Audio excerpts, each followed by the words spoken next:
O vale de Elá queimava sob o sol poente. Entre duas montanhas, o silêncio era interrompido apenas pelo sopro da guerra. Davi, um jovem pastor cujas mãos conheciam a harpa, sentia algo que os soldados não sentiam: a presença do Altíssimo. Ele não era um estranho ao perigo. No deserto, feras caíram diante da força que não vinha de seus braços, mas de sua fé. Enquanto isso, o exército de Israel tremia. O medo era um veneno que paralisava até os mais bravos guerreiros de Saul. A cada passo do gigante, a terra clamava. Um titã de 3 metros que desafiava não apenas homens, mas o próprio céu. Golias, o campeão dos filisteus. Sua voz era como o trovão, zombando da esperança de um povo acuado. Davi não viu um gigante invencível. Ele viu um homem comum que ousava desafiar o Deus vivo. O cajado seria deixado de lado. Era hora de a funda cantar a música da justiça. Dentro da tenda real, o rei Saul sentia o peso de uma coroa que já não brilhava mais. O medo era seu único conselheiro. Então, um jovem pastor cruzou o limiar da escuridão, sem espada, sem escudo, mas com uma chama nos olhos que Saul já havia esquecido. Não desfaleça o coração de ninguém por causa dele. Teu servo irá e pelejará contra este filisteu, disse o rapaz. Saul olhou para Davi e viu apenas uma criança. Mas Davi olhava para Saul e via um homem que limitava o poder de Deus. Tentaram vestir Davi com a glória dos homens. O bronze era pesado. As escamas de ferro sufocavam sua agilidade. Ele tentou caminhar, mas seus passos eram lentos. A armadura do rei era uma prisão para quem foi chamado para ser livre. Não posso andar com isto, afirmou. Davi despiu-se do metal. Ele não precisava da segurança de Saul para a batalha do Senhor. Ele retomou seu cajado. Sua funda era sua única arma. Sua fé, seu único escudo. O pastor estava pronto para se tornar um guerreiro. Davi deixou o acampamento para trás. Ele desceu ao vale, onde as águas de um pequeno riacho cantavam uma canção de paz em meio ao caos. Cada passo na água fria era um ato de consagração. O mundo observava o pastor, mas o céu observava o escolhido. Ele não buscou espadas forjadas no fogo, mas pedras lapidadas pelo tempo e pela fluidez de Deus.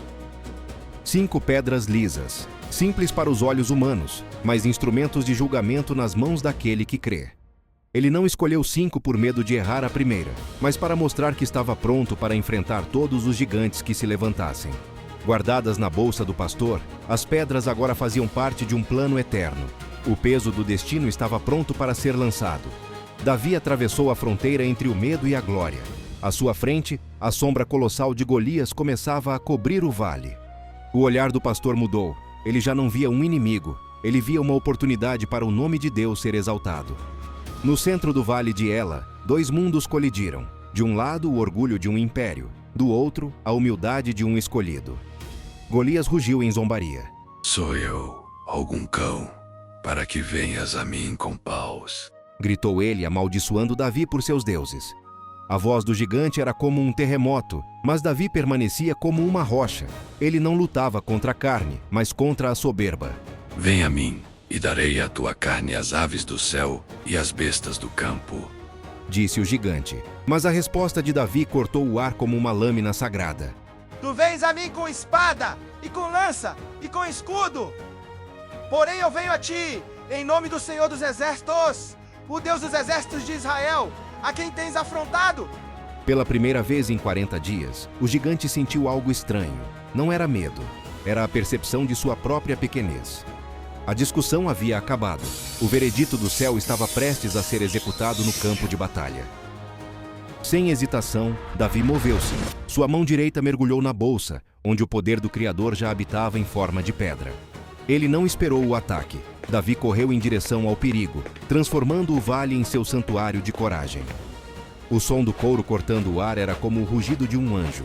A pequena pedra agora carregava o peso de toda uma nação. Com um grito de vitória que ecoou na eternidade, ele soltou o destino.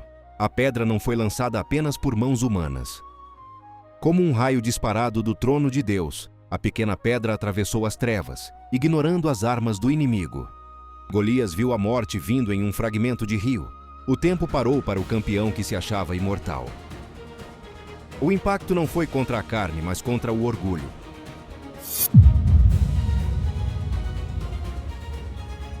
A pedra encravou-se profundamente, selando o julgamento do gigante. O impossível aconteceu diante dos olhos de 2 exércitos. O som do colosso atingindo o chão não foi apenas o fim de um guerreiro, mas o nascimento de uma lenda. O pastor que se tornou rei, o menino que venceu o medo.